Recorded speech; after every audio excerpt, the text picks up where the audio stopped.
Hi, I'm Nomi, a plus-size recreational athlete sharing my ACL injury recovery journey. Welcome to my channel, Nomi Moves, and here's the next installment of Nomi Moves Mondays. Today's topic is all about strength training, how it protected me during my injury, how it's helping me heal, and how it'll be part of my comeback after my surgery. Let's get into it. So, very quickly, what is strength training? Is a type of exercise that uses resistance to build muscle, strength, and endurance. It involves making your muscles work against a force, which can be your body weight, free weights, weight machines, or resistance bands. So on some level, we all do some sort of strength training without realizing it. During my warm-ups for pole and aerial classes, as well as pole conditioning class that incorporated body weight exercises, and doing bar, I just didn't realize it at the time. I have been weightlifting for the last year and a half, 2 to 3 times a week. So what got me into weightlifting if I was already strength training? Well, fun fact, I suffered a grade 2 sprain on my left ankle in November 2023. When I was cleared to return to activity, I couldn't return to pole and aerial right away, but I still wanted to move. I follow this group called Power Plus Wellness, a movement group dedicated to making safe spaces for plus-size bodies to be active. They provided a variety of classes through different gyms and spaces. They were offering a beginner kettlebell class. To be honest, I had many misconceptions about weightlifting that I'm sure many women might still have as well. I was so afraid of getting bulky and that I was going to look like a male bodybuilder because that was what I was told from the world of beauty. I found the idea of kettlebells not as intimidating as dumbbells and honestly had no idea what a kettlebell was. After that class, I was hooked. I felt so strong and so I wanted to do more research. I researched the benefits of strength training, and a big plus was that it reduces the chance of injuries, which in my mind that translated to I would never get injured again. Joke's on me. And of course, I got stronger for pole and aerial, like I had been working on, but at a faster rate. So here are some benefits of strength training. Builds muscle strength and protects joints, improves balance, coordination, and stability, supports bone density and metabolic health, helps prevent injuries. Stronger muscles protect ligaments and joints. Mental health benefits such as stress relief and definitely a confidence booster. I know everyone's wondering that if strength training is supposed to reduce injury, then how did I end up with a complete rupture in my ACL? Well, the answer is in the question itself. It reduces injury, it doesn't stop it completely from happening. But what it does do is limit the severity of secondary structural damage. So, my complete diagnosis is an ACL rupture with a ramp meniscus tear in the posterior horn, a grade 1 LCL sprain, surface fibrillation of the medial and lateral facets of patella cartilage, and pivot shift bone contusion.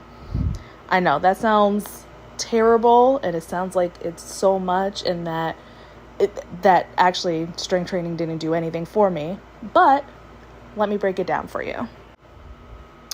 A ramp tear is a common co-injury with ACL rupture. It's where the meniscus tries to stabilize the tibia after the ACL fails. Peripheral ramp tears are often more amenable to repair.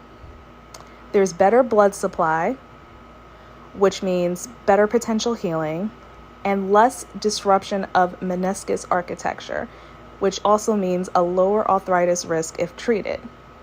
I had better muscle control at the moment of the pivot shift, reducing tibial displacement and meniscus crush/tear, and limited the degree of meniscal entrapment or major mechanical block. Bone contusion. The bone contusion was less severe than it could have been. The pivot shift bone bruise means my femur and tibia impacted during the instability event, which is classic in ACL tears. But because of strength training, the magnitude of the bone bruising is smaller and focal rather than diffuse. My muscles absorbed more force, so the articular cartilage and subchondral bone suffered a less impact damage than if I had not been training. My LCL injury stayed low grade rather than a partial or full tear which means my hip and glute stabilizers controlled frontal plane forces at the time of injury. My body limited knee opening thanks to neuromuscular control. The surface fibrillation on my patellar cartilage is mild, which is fairly common, especially if the kneecap was under high load during instability. Most importantly, I don't have large chondral defects, loose bodies, or advanced cartilage loss. This means that pre-injury joint loading patterns were generally healthy, and that was likely due to strength training, distributing load evenly across patellofemoral joint, maintaining cartilage health before injury, and preventing further damage during the injury. So, in layman's terms, strength training helped ensure that my meniscus tear is repairable, which means better outcomes. My bone bruising is part of a known pattern and likely limited in severity. My LCL injury is low grade, which means faster recovery, less risk of chronic instability. My cartilage damage is minor, low risk of early arthritis if managed well. So, how is strength training helping post-injury, and how will it help after post-operation? Simple. I'm keeping muscle mass and motor control alive, which is easier for post-op activation. I'm protecting alignment, meaning I'm reducing overload on injured structures. I'm preparing my body for better post-op milestones, such as faster quad control and gait normalization. Strength training will become a lifelong graft protector. It'll help maintain knee joint integrity, reduce arthritis risk, and protect both surgical and contralateral knees.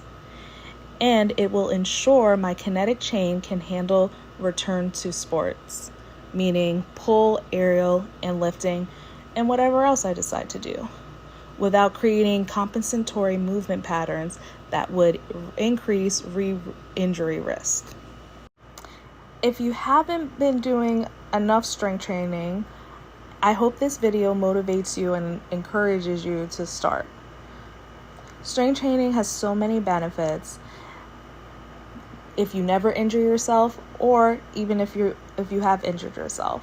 I've seen how much I've benefited pre-injury, and I'm seeing the benefits of my training post-injury as well.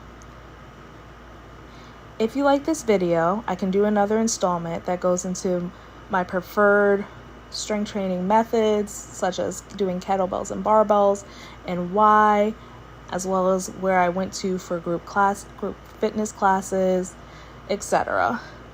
If you already strength train, comment below on what you're doing.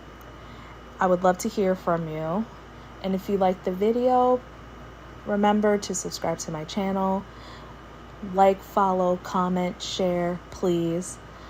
Until next time, this is Nomi, and this was Nomi Moves.